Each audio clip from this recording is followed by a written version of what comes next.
Hello, नमस्ते। कैसे हैं आप सब लोग? आपका स्वागत है मेरे चैनल सरकारी वैकेंसी में। आज मैं आपके सामने एक और नई वैकेंसी लेकर आई हूँ। ये वैकेंसी आई है दिल्ली में।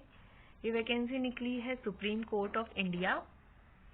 सुप्रीम कोर्ट में निकाली गई ये वैकेंसी।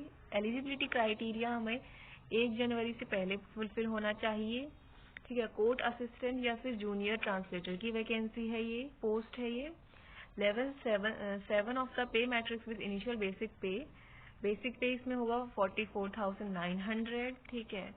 जूनियर ट्रांसलेटर की वैकेंसी है, लेकिन लैंग्वेज से इसमें डिवाइडेड कर रखा है, पोस्ट को डिवाइड कर रखा है। ठीक है। नंबर ऑफ पोस्ट भी इसमें बहुत सारी हैं, हम देखेंगे आगे। चले देखते हैं क्वालिफिकेशन इसकी क्या है और एज लिमिट क्या है और इसकी लास्ट डेट क्या है, स्टार्टिंग डेट भी क्या है, हम देखते हैं आगे। ठीक है। जूनियर ट्रांसलेटर है first post English to Hindi, number of post है 5। सेकंड है junior translator English to Assamese, number of post है 2। और थर्ड है junior translator English to Bengali, number of post है 2। Junior translator English to Telugu, number of post है 2। Fifth है junior translator English to Gujarati, number of post है 2। Sixth है junior translator English to Urdu, number of post है 2। Seventh है junior translator English to Marathi, number of post है 2। Eighth है इसमें junior translator English to Tamil, number of post है 2। Ninth है junior translator English to Kannada, number of post है 2।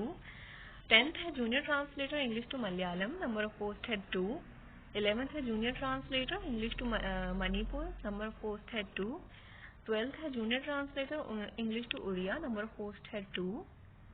13 है junior translator English to Punjabi, number of post है 2।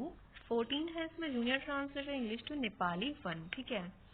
इसमें जब ये लैंग्वेज सीख रखी है जिन्होंने, उनको अब इसमें फायदा होगा ट्रांसलेटर वाली वैकेंसी में। इसमें क्वालिफिकेशन मांगी गई है पहली पोस्ट के लिए बैचलर डिग्री या फिर graduate with English and Hindi as subject, और सेकंड मांगा गया है डिप्लोमा या फिर सर्टिफिकेट कोर्स इन ट्रांसलेशन इन्हीं सब्जेक्ट में, या फिर अगर ये नहीं है तो 2 ईयर एक्सपीरियंस होना चाहिए ट्रांसलेशन का और कंप्यूटर नॉलेज होनी चाहिए। ठीक है। सेकंड वाली में भी bachelor degree in graduate with English and Assamese language as subject. Second मांगा गया है इसमें डिप्लोमा या फिर certificate course in translation from English to Assamese language and vice versa. अगर ये नहीं है तो 2 ईयर एक्सपीरियंस इन ट्रांसलेशन और इसके साथ कंप्यूटर नॉलेज।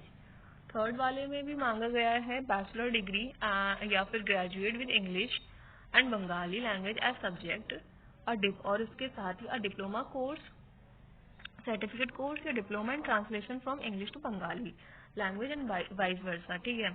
ये नहीं है तो 2 ईयर का एक्सपीरियंस भी चलेगा ट्रांसलेशन में, इसी लैंग्वेज में होना चाहिए लेकिन वो, और उसके साथ ही कंप्यूटर नॉलेज। फोर्थ वाले में मांगा गया है बैचलर डिग्री या graduate with English and Telugu language as subject, और इसके साथ डिप्लोमा कोर्स या फिर certificate course in translation from English Telugu language and vice versa, और या फिर ये नहीं है तो 2 ईयर एक्सपीरियंस इन ट्रांसलेशन इसी लैंग्वेज में, तेलुगु में। ठीक है। तेलुगु और इंग्लिश में, और इसके साथ ही कंप्यूटर नॉलेज।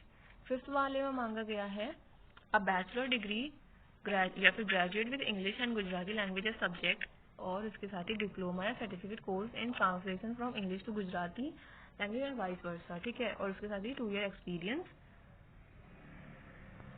ठीक है। और कंप्यूटर की नॉलेज होनी चाहिए।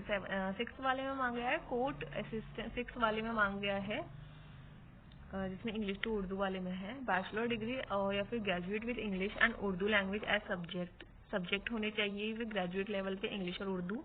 ठीक है। और डिप्लोमा सर्टिफिकेट कोर्स मांगा गया है ट्रांसलेशन का इन्हीं सब्जेक्ट में, या फिर इन्हीं सब्जेक्ट में 2 ईयर का एक्सपीरियंस होना चाहिए ट्रांसलेशन का। ठीक है।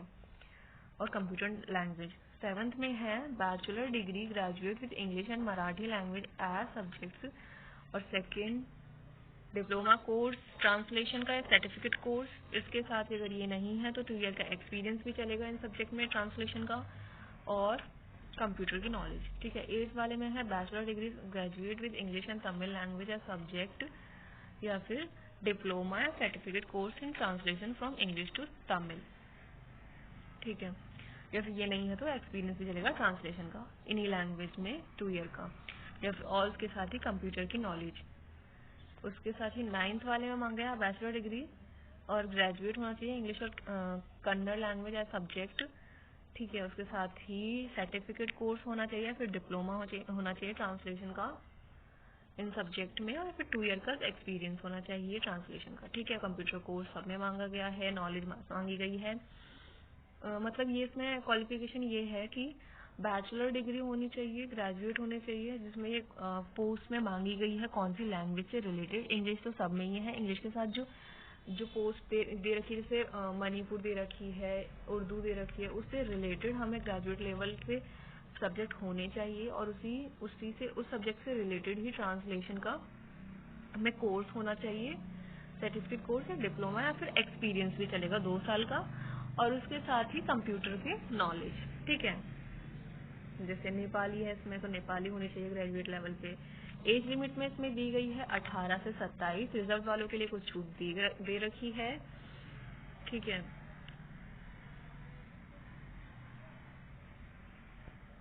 ओके। अब इसमें स्कीम ऑफ एग्जामिनेशन दे रखी है। इसमें पहले रिटर्न टेस्ट होगा, मैक्सिमम मार्क्स पहले रिटर्न टेस्ट होगा, इंग्लिश और जनरल नॉलेज का आएंगे, उसमें 30 मार्क्स होंगे। इसमें मैक्सिमम, मिनिमम हमें क्वालिफाइंग नेचर होंगी 60% मार्क्स लाने ही लाने हैं। उससे कम होंगे तो निकाल दिया जाएगा, अगर ज़्यादा होंगे तो कट ऑफ ज़्यादा बढ़ सकते हैं, अगर कट ऑफ ज़्यादा गई, अगर बच्चे ज़्यादा हुए तो।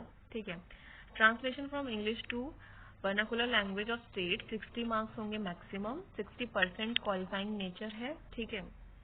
और सी मतलब पार्ट सी में आएगा रिटन टेस्ट में, translation from vernacular language to English language 60 marks का आएगा। ये भी 60% मार्क्स क्वालिफाइंग होंगे। ये तो मिनिमम लाने ही लाने हमें। ठीक है। टाइपिंग टेस्ट होगा उसके बाद 35 होनी चाहिए स्पीड, और जो दूसरी स्पीड है जो और लैंग्वेज की स्पीड है वो 25 होनी चाहिए। मतलब इंग्लिश की 10 मार्क्स का आएगा, और वर्नाकुलर लैंग्वेज जो टाइपिंग टेस्ट होगी वो भी 10 मार्क्स का होगा। टोटल 20 मार्क्स का एग्जाम या टेस्ट होगा ये, और हमें मिनिमम 60 मार्क्स चाहिए इसमें पास होने के लिए। फिर थर्ड स्टेज पे होगा हमारा वाइवा, जो 30 मार्क्स का होगा, और इसमें 60% मार्क्स हमें लाने हैं मिनिमम। ठीक है। तो टोटल हमारा पूरा टेस्ट जो भी होगा ये वो 200 मार्क्स का होगा। इसमें मिनिमम में 60% मार्क्स लाने ही है मिनिमम, कट ऑफ बढ़ भी सकती है बाद में। ठीक है। इसकी वेबसाइट लिंक दे रखी है इसमें www.sci.gov.in। ठीक है। इसमें फीस है अनरिजर्व वालों के लिए 500, रिजर्व वालों के लिए 250। ठीक है। इसकी स्टार्टिंग डेट है फॉर्म भरने की 15 फरवरी, और लास्ट डेट है इसकी फॉर्म भरने की 13 मार्च। जनरल इंस्ट्रक्शंस में दे रखे हैं। फॉर्म भरने से पहले आप ये सब पढ़ लेना। मेरी वीडियो पसंद आए तो लाइक कर देना, और कोई इंक्वायरी हो तो कमेंट सेक्शन में पूछ सकते हैं। मैं डिस्क्रिप्शन बॉक्स में इसकी लिंक डाल दूंगी। मेरी वीडियो को शेयर कर देना, और नई नई नोटिफिकेशन और अपडेट पाने के लिए वैकेंसी के मेरे चैनल को सब्सक्राइब कर दीजिएगा। Thank you.